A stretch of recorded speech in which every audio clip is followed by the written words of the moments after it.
برنامه جدید غزال عنایت با قسیم ابراهیمی چرا غزال عنایت را توهین کرده است؟ اکنون قسیم ابراهیمی کجاست؟ ما در این ویدیو پیرامون همین موضوعات خواهیم پرداخت، پس در ادامه با ما باشید.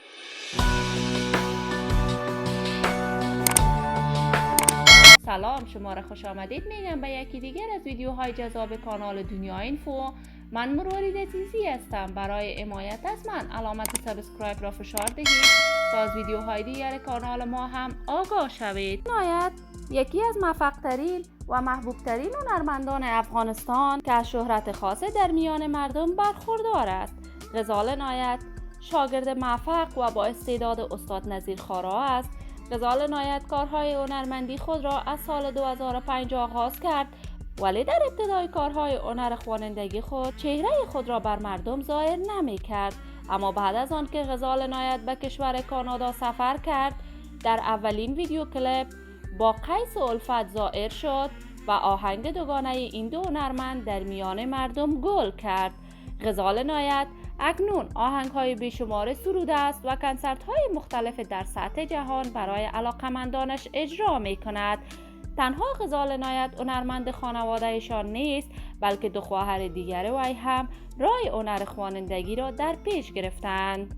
غزال عنایت نه تنها آوازخوان است، بلکه مجری موفق برنامه‌های تلویزیونی هم میباشد. غزال عنایت بار قبلا با قسیم ابراهیمی برنامه ویژه ایدی ثبت کرده بود و این بار قسیم ابراهیمی خواسته برای بار دوم با غزال عنایت برنامه جالب و کمدی را برای شبکه جهانی فضا و باربود موزیک ثبت کند.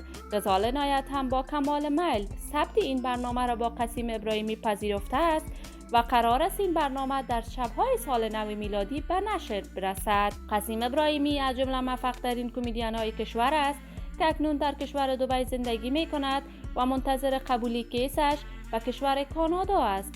ما هم آرزوی موفقیت، سلامتی و طول عمر برای تمام جوانان کشور خود داریم. دوستان نهایت عزیز، شما هم نظریاتتان را در بخش کامنت با من شریک بسازید. اگر تا هنوز دوست کانال من نشدید، پس برای حمایت از خواهرتان علامت سابسکرایب را فشار دهید تا از ویدیوهای دیگر کانال ما هم آگاه شوید. سلامتی شما آرزوی ماست. تا درودی دیگر، بدرود.